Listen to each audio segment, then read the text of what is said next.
Hi, good morning.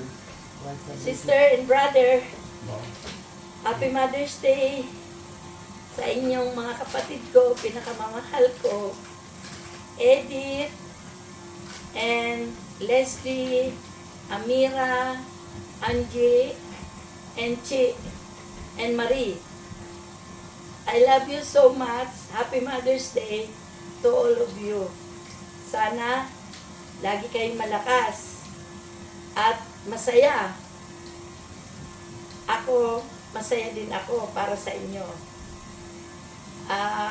Sa mga kapatid ko, mga lalaki, minamahal kong mga kapatid na lalaki, I love you all. Sana lagi kayong malakas at hindi kayo mawala ng pag-asa lagi. Mahal na mahal ko kayong lahat.